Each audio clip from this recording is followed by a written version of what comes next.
Hello, it's good to have you with us at this hour. I'm Daniel Che. The Park Geun-hye administration has repeatedly vowed to focus on job creation this year. Our Park Ji-won explains why and how the issue landed at the top of the president's agenda. Job creation will be a major focus for the government this year. During an annual series of policy briefings for the president that wrapped up last week, ministry after ministry targeted job creation as one of their main goals. President Park Geun-hye also stressed the importance of job creation at each and every briefing.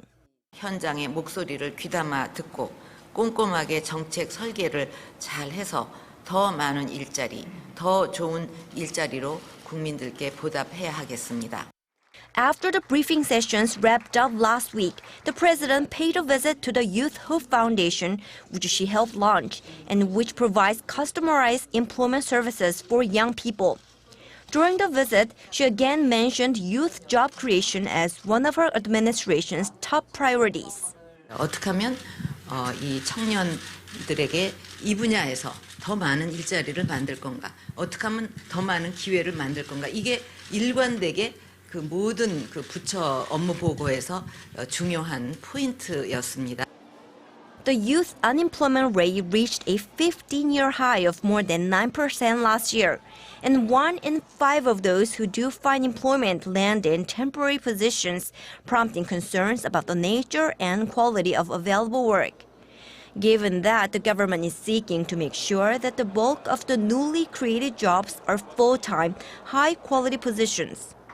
To that end, it introduced a new labor guidelines that will go into effect on Monday. It says existing laws will be applied more strictly to ensure that companies that aim to exploit young interns or trainees as cheap labor face punishment. The guideline also says night and weekend shifts will be prohibited in principle for internships, and the proportion of internships should not exceed 10% of a company's regular workforce. Park Ji-won, Arirang News. Korea's prime minister has called for swift passage of pending counterterrorism legislation after a fake bomb was found over the weekend. At an emergency cabinet meeting on Sunday, Hwang Kyo-won stressed it's important to pass the bill that's been pending for over a decade, as prevention is the best measure against terrorism. The number of terror threats has increased from 30 to 50 a year since 2010, and more than 50 foreigners have been deported for ties to terrorist groups during that same period. The meeting was called the day after a box thought to contain explosives was found at Incheon International Airport on Saturday. Only items found were 2 butane canisters and a bottle of water, among other sundry items. The Japanese government has submitted a report to a UN agency denying that its military coerced women into sexual slavery during World War II. The report was submitted to the Committee on the Elimination of All Forms of Discrimination Against Women ahead of a committee meeting in mid-February. Seoul-based Yonhap News Agency confirmed the content of the report on Sunday. The report concludes there is no evidence of coercion after a full study on the matter conducted by Japan. Korea's foreign ministry said the existence of coercion is an undeniable historical fact, adding that Japan should refrain from comments that could harm the bilateral agreement struck between the two countries last year. Under the deal, Japan apologized and agreed to pay 1 billion yen, or some $8 million, as compensation to the surviving victims. Ever since North Korea conducted its 4th nuclear test earlier this month, missile defense talks have been rekindled in Seoul and Washington. Not surprisingly, the possible deployment of the controversial THAAD system was brought up again. South Korea is no longer counting out that option. Oh Soo-young reports. Deploying the United States Terminal High Altitude Area Defense System to the Korean Peninsula is an alliance decision that should be made by both South Korea and the US. That's according to US Pacific Commander Harry B. Harris Jr., who spoke to Seoul-based Yonhap News Agency for an interview released Sunday. North Korea's 4th nuclear test on January 6 has renewed missile defense talks in the south, including the possibility of a THAAD deployment to protect South Korea from the North's growing missile threats. Whilst Seoul's defense ministry has previously denied having talks with the US on the matter, it expressed a positive stance about it last week, saying THAAD could be of help to the country's national security and defense. However, THAAD deployment is a sensitive issue in the region. China sees it as a threat to its national security, fearing the radar systems will subject it to close monitoring. Pacific Commander Harris said in regard to Beijing's opposition that its opinions are simply interesting, and that any deployment decision should be made by Seoul and Washington together. He also reiterated his concerns about North Korea, saying it is the biggest threat, not only to the peninsula, but a threat to Japan, Hawaii and the US mainland, and said he cannot rule out the possibility that the regime might be able to miniaturize or develop a long-range weapon. To address the current regional security challenges, the commander encouraged closer trilateral cooperation between Seoul, Washington and Tokyo. Oh Soo-young, Arirang News. The National Assembly Speaker will meet with the leaders of Korea's two main rival parties on Monday to discuss two bills they agreed to vote on and then didn't. Chung Yoo-hwa is likely to discuss a proposal to use his authority to bring the bills up for a vote, which he has rejected but the ruling party favors. One bill is aimed at invigorating business activities by easing regulations. The other calls for efforts to improve North Korea's human rights situation by setting up a dedicated investigation center. The North Korea bill's passage seems unlikely, though, as similar bills have been scrapped in recent years, with opponents saying it could strain inter-Korean relations. The government and ruling party have decided to expand the supply of domestic beef, seafood and vegetables in a bid to stabilize prices ahead of Seollal, or the Lunar New Year holiday, which starts February 7th. These food items are hotly in demand as they create the main attractions in the traditional Seollal family dinner table. Prices of the three items have already started to rise, and consumption is expected to increase during the holiday. The average daily supply of domestic beef will be increased from the current 580 tons to 800 tons. 800 more tons of yellow corvina will also be made available for purchase.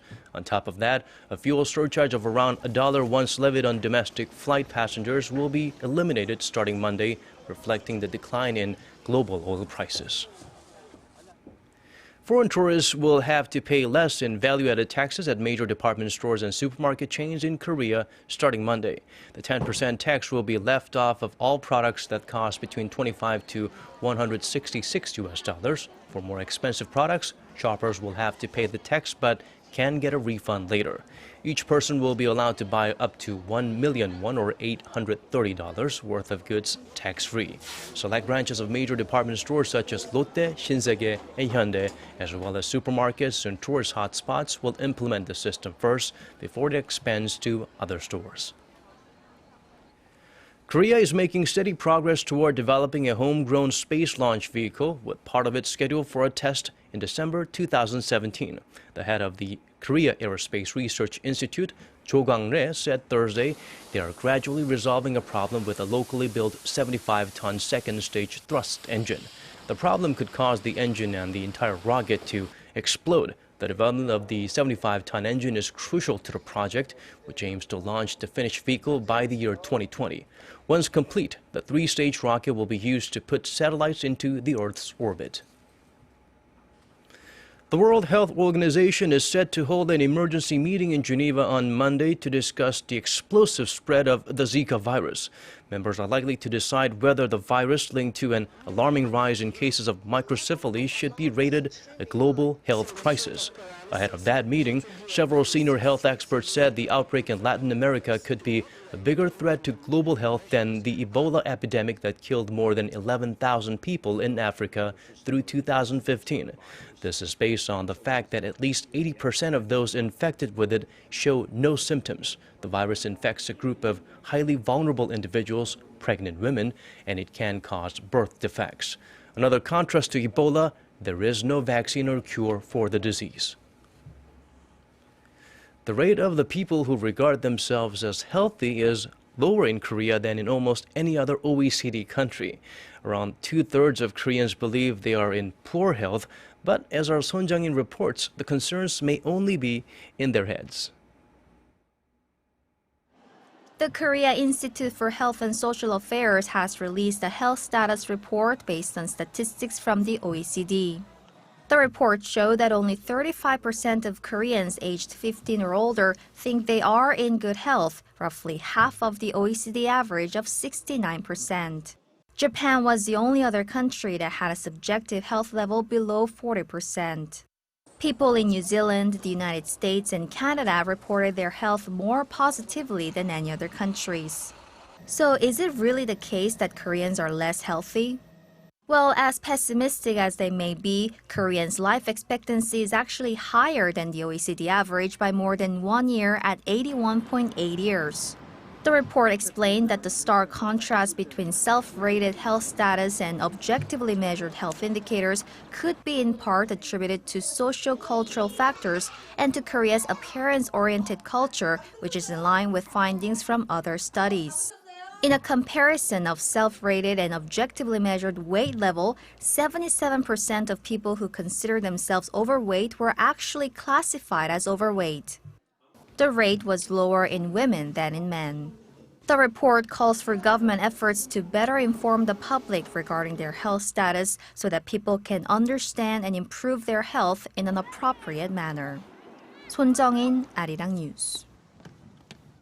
And now the weather. Dress extra warm Monday morning, especially if you're in Paju or Cheolwon. Morning lows of minus 13 and 14 degrees Celsius there, respectively. The capital will start at a relatively bearable 9 below zero and then rise to minus 2 later on. Daejeon and Cheongju will start at minus 7 and then get up to 0. By midweek, the mercury will continue to rise above zero in most parts of the country. Busan residents, you might want to pack a mask as fine dust levels will be high down south. Well, that's Korea for you. Let's check out the weather conditions around the world.